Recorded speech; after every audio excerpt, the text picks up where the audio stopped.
Welcome to What is 7 Days to Die? The ultimate survival experience awaits in this post-apocalyptic world filled with undead. If you're new to the game or your friend suggested to play it and you have no idea what this game is about and you need a quick wrap up and considering diving into it, stick around because I've got everything you need to know about this game before buying it. 7 Days to Die is a sandbox survival game developed by the Fun Pimps.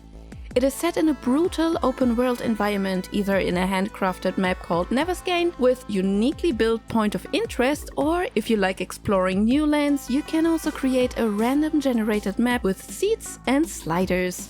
That helps a lot with the replayability of this game. 7 Days to Die blends elements of crafting, exploration and zombie survival with a little mix of tower defense, because every 7 days, and that's where the game got its name from, you will be overrun by a really strong and destructive horde of zombies in an event called the Blood Moon. And yes, you really need to prepare for this one. The game throws you into a world filled with zombies. In survival game tradition, you start with almost nothing. You need to find shelter, food and medication to make it through the days. Trader NPCs help you to progress through the playthrough with quests and rewards. What sets 7 Days to Die apart is its dynamic zombie AI and extensive crafting system. Zombies in this game are no pushovers but scale with your progress, especially during the Blood Moon events. Crafting and building are central elements, allowing you to create everything from tools, weapons to armor to fortifications and traps. In the past, there have been constant patches that help with balancing the game and also to keep it challenging. If players found a way to cheese through certain progress mechanics, it did not take long for the devs to fix that. The latest fix that led to some unhappy players was to tie the progress of crafting to finding and learning through books. They are now the bottleneck and force you to leave your base and explore the cities around you.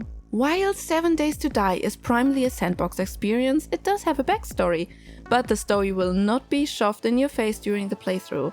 You will find bits and pieces when talking to the traders, but also when exploring key points of interest that make you come to your own conclusions.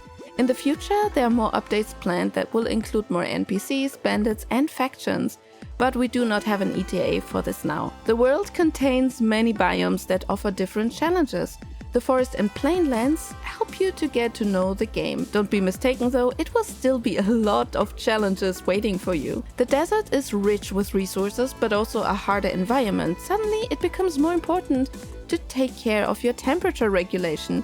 And the snowy area is on the right other end of the spectrum. You don't want to freeze to death here. There's also the wasteland, which concludes the biomes that you can get in a random generated save. If you play BLUESKY, you get the burnt forest as an additional biome. Each new biome cranks up the difficulty and encourages you to set up several outposts to explore. Now let's talk about what makes this game great.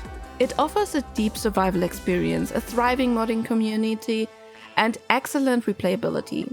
The 7 Days community is very engaged when it comes to patches, changes and to restart playing new updates. On the downside, it can be punishing and difficult for newcomers. But this is probably not a downside that is exclusive to this game, but in general something that's universally true for the survival genre. The graphics of the game are a little aged, considering the game is now already 10 years old. In one of the next updates, it will receive a full overhaul of these graphics and the screenshots look very promising.